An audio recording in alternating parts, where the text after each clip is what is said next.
Auto rickshaw high court থেকে যে রায় আসছে ওই রায় বল থাকবে। অটো গাড়ি চলবে না। অটো গাড়ি যদি চলে তা আমরাও কিন্তু এই 5 লাখ রিক্সা এক হয়ে ঢাকার শহর কিন্তু আমরা অচল করে দেব। আমরা বলতে চাই ডক্টর ইউনূস সাহেবের কাছে হাইকোর্ট থেকে যে রায় আসছে সেই রায় বহাল থাকবে। ওই রায় যেন আর কোনো উল্টা পাল্টা দিকে না যায়। আর রিক্সা থুয়ে ছাত্র সমাজের কাছে আমরা স্বাধীনতায় যোগদান করেছিলাম যে রক্ত দেওয়া হলেও এটা স্বাধীন করে দেখাবো। আমরা কিন্তু রক্ত দিয়েও অস্ত্র ছাড়াই আমরা আল্লাহ রসিম দয় আমরা দেশ স্বাধীন করেছি নতুন করে। 1971 সালে খানাদার বাহিনীরা যে অন্যায় অত্যাচার নির্যাতন অপরাধ চালিয়েছে আমাদের দেশের মানুষের পরে, সেই রকমের অন্যায় অত্যাচার ওই মাননীয় প্রধানমন্ত্রী শেখ হাসিনার পালিত গুন্ডারা আমাদের বুকের পরে চালিয়েছে। আমরা বলতে চাই ডক্টর ইউনূস সাহেবের কাছে হাইকোর্ট থেকে যে রায় আসছে সেই রায় বহাল থাকবে। ওই রায় যেন আর কোনো উল্টা পাল্টা দিকে না যায়।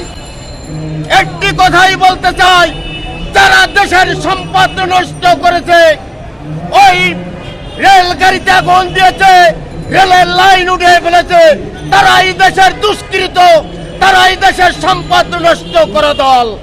তারা কোনো শান্ত দল নয়, তারা সন্ত্রাসী দল। তারা সন্ত্রাসীতে সেটা প্রমাণ করে দিয়েছে। এই 4 দিন আমরা কিন্তু আন্দোলন করেছিলাম অটোর বিরুদ্ধে। আমরা কোনো সরকারি সম্পদের পরে হাত দিই নাই, আমরা কোনো দোকান বাণিজ্য নাই, আমরা কোনো মানুষ পিটাই নাই। ওরা পার রিক্সাওয়ালাদেরও পিটাইছে যে আমরা যদি না চালাইতে পারি তোরাও চালাইতে পারবি না। তা ডক্টর ইউনূস সাহেবের কাছে, আসিফ নজরুল স্যারের কাছে এই কথাটাই বলতে চাই, অটো রিক্সা হাইকোর্ট থেকে যে রায় আসছে ওই রায় বহাল থাকবে। অটো গাড়ি চলবে না। অটো গাড়ি যদি চলে তা আমরাও কিন্তু এই 5 লাখ রিক্সা এক হয়ে ঢাকার শহর কিন্তু আমরা অচল করে দেব। আমরা অচল করব। আমরা কোনো গাড়ি ঘোড়া ভাঙবো না। আমরা কোনো সরকারি সম্পদ হাত দেব না।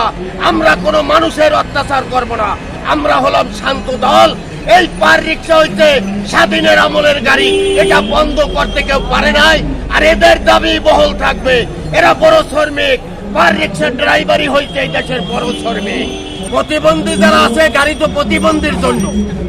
আপনারা যাচাই বাছাই করে ওই প্রতিবন্ধী যারা, তাদের এই গাড়ি তারা চালাবে। এছাড়া যারা একটা কিস্তি উঠাইয়া গাড়ি কিনছে ওদের গাড়ি থাকবে। যারা হাজার হাজার গাড়ি দিয়ে ব্যবসা করে খাবে ওদের এই দেশে, আমাদের স্বাধীন দেশে আমরা রক্ত দিয়ে দেশ স্বাধীন করেছি। এই দেশে ওই শেখ হাসিনা স্বৈরাচারের পালিত গুন্ডা তারা